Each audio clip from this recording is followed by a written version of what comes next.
we didn't have all these gay people. Well, that's not exactly true. Gay people have always existed, but because homosexuality was illegal in many countries until around the 1960s, when very, very slowly countries began to legalize it, even though gay people existed, you didn't necessarily know who they were. And even if you did, you probably didn't recognize that they were gay. It's like trying to find a specific flower when there's a group of them, but you're not exactly sure what you're looking for.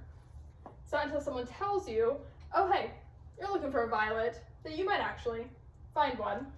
So today, I will be showing you what to look for in history to find queer people and see their impact on society. We will be looking at the horrors faced by homosexual men in Nazi concentration camps, and then the current status of homosexuality criminalization around the world today. So, first of all, if gay people existed but it was so illegal, then how would they find each other? Well, there were two main words. The first one being lavender, originally used in the English and French homosexual communities around the 1800s, and then later used in the term lavender marriage. A marriage between a man and a woman where at least one, but perhaps both of the parties are homosexual or bisexual. Being in a heterosexual marriage allowed people to not fear as much social stigmas and legal prosecution. This practice is best done in pairs where you have two homosexual couples that marry each other heterosexually, and then the families are just really good friends. Nobody needed to know.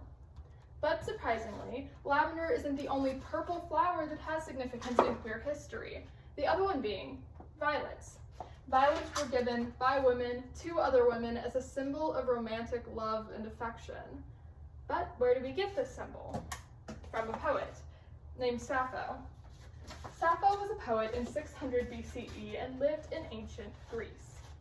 Sappho often wrote violets into her poetry as a way to express romantic love and affection for women, and often compared their beauty to these violets. She talked about two women in particular, Athis, an Athenian princess, and Aphrodite, a Greek goddess. Because of how romantically she spoke about women, people often assumed that she was a lesbian. Now, what I consider her greatest impact on society is the way she wrote her poetry and put it to music. Wait, words, music, together? Seem familiar? Well, that's because that's what the majority of contemporary music is. But Sappho was one of the very first people to do this. Something else that she inspired was two words. The word sapphic, which we get from her name, Sappho, and also the word lesbian, which we get from the island she lived on, the island of Lesbos. This, I think, is a very wonderful thing to remember her by.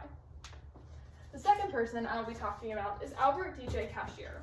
Unfortunately, we don't know much about his childhood, as he was a very secretive person, which makes sense. He was transgender, and that was extremely dangerous. But what we do know is that he lived as a man both before and after the Civil War, of which he fought in. And you may be thinking, weren't there a bunch of women who enlisted in the Civil War as men? And you'd be right. There are about 500 to 1,000 women who did this. But there's something that makes Albert DJ Cashier different, and it's that he lived as a man both before and after he was honorably discharged from the war. In fact, it wasn't until nearly the end of his life where he was found to be female in the first place, and he lived as a man for over 53 years, which is why people commonly assume that he would have identified as a transgender man in the common day. Personally, I think all the work he did in the war is absolutely amazing, regardless of his gender and the way he chooses to express himself.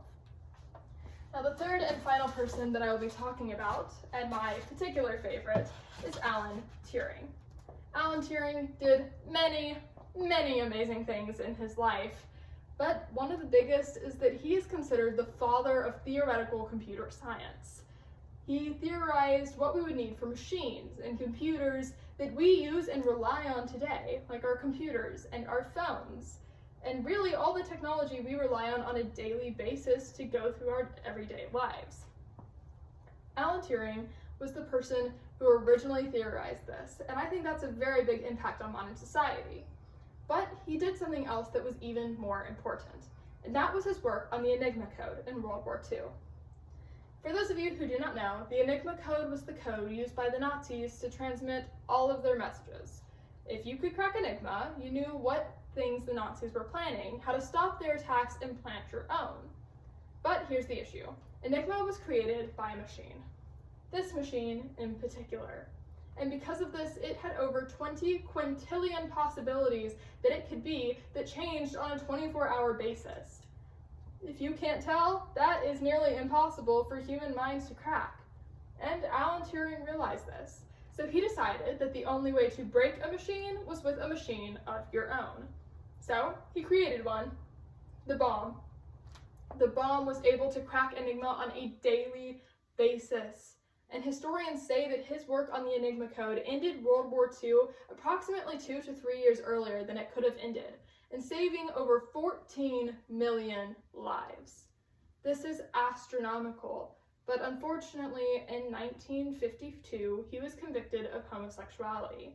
Given a choice between chemical castration, something that falsely claimed to cure homosexuality, and prison, he chose chemical castration, but in 1954 he committed suicide. He was found dead on the floor, an apple laced with cyanide by his hand. He was still considered a criminal for many years after this, and it wasn't until 2013 Queen Elizabeth officially issued a pardon for his crime, being a homosexual, and 2021 when they released a 50-pound note with his face on it, in order to honor all he did both for the war and for his country. Now there have probably been people who have seen this upside-down pink triangle. Today it is used as a symbol of protest within the LGBTQ community, and it has been since around the 1980s during the AIDS strike. But where did this symbol come from? It came from Nazi Germany, where when people went to concentration camps, they were given an upside-down triangle with different colors matching their reason that they were important to the Nazi government. For example, red meant a political opponent, green meant a common criminal, and purple meant a Jehovah's Witness. As you might have guessed, pink meant homosexual. Now, there was often a letter on top of the triangle to indicate where the person had come from, and there was a yellow triangle underneath if the person was Jewish. I want to stress that every single person in concentration camps was treated horrifically, but pink triangle inmates were often treated even worse. They underwent forced chemical castration and lethal labor. They were often sexually abused, and they had one of the highest death tolls in concentration camps. However, the worst part is that even after the Allies came to liberate the concentration camps, they had a rule. Everyone imprisoned for racial, religious, or political reasons would be released, but that common criminals would remain incarcerated. Under their laws, homosexuality was a crime. So even after everybody else was released, pink triangle inmates remained incarcerated, and their nightmare was not over. Now, the world has gotten so much better for many, many people, including homosexuals. In countries like the United States, homosexuality is not only legalized, but so is same-sex marriage. But it is not this way everywhere in the world.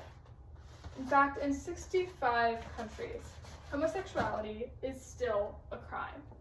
In many of these countries, you will receive a fine or imprisonment. But in 11 of them, you will receive the death penalty, with 5 of them specifically using the method of stoning.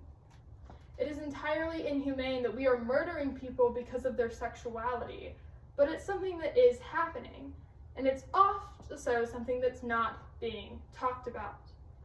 I didn't hear about this. I had to search it up because I assumed that somewhere there was a place where homosexuality was still criminalized, although I didn't realize the amount of countries that still did. In many places like schools, homosexuality and talk of gender and sexual orientation is considered too inappropriate for children. So we're not told about it. We have to research it ourselves. And our history, queer history, and the current status of criminalization is constantly being erased from our schools and our textbooks and our websites. And so we must remember all of our history. And that's the reason I tell you today. so that no matter how much of our history gets erased, we will never forget, because history forgotten could easily be history repeated. Thank you.